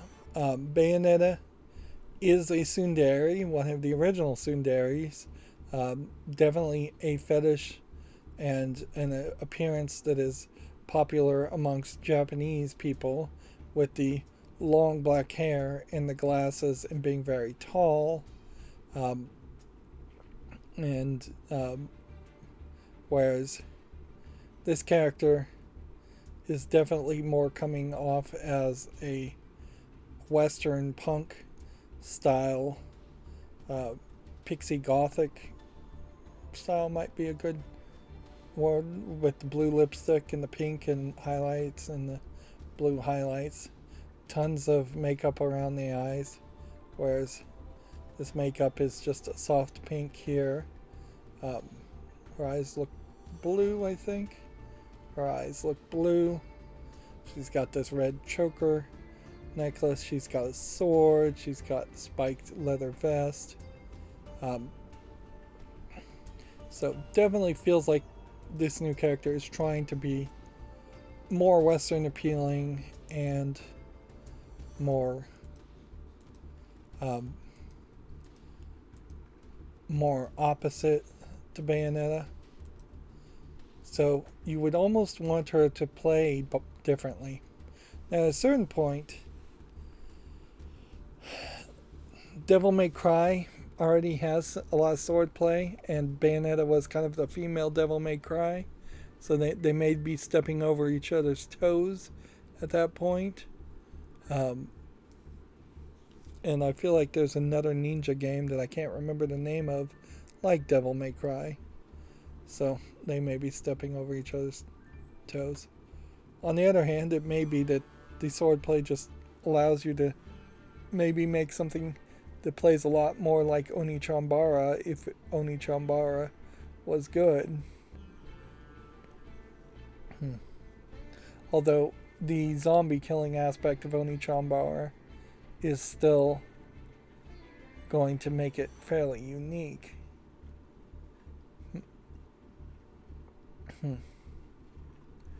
Let's see. I'm scrolling down my Twitter feed, but I think I've probably already seen everything. We should just end this stream.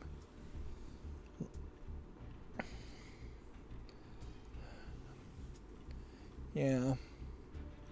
I don't think I have really anything else to say. Alright, well, we'll be back on Friday. Maybe I'll have something more interesting to say then. As always, I ask you to like, share, subscribe, comment, and watch every second of my videos. If you want a friend to follow me, there's a bunch of links down below. And if you want to support me further, there's Patreon, or you can friend me on Steam and gift me a game off my wish list. Thank you for watching. Have a nice evening.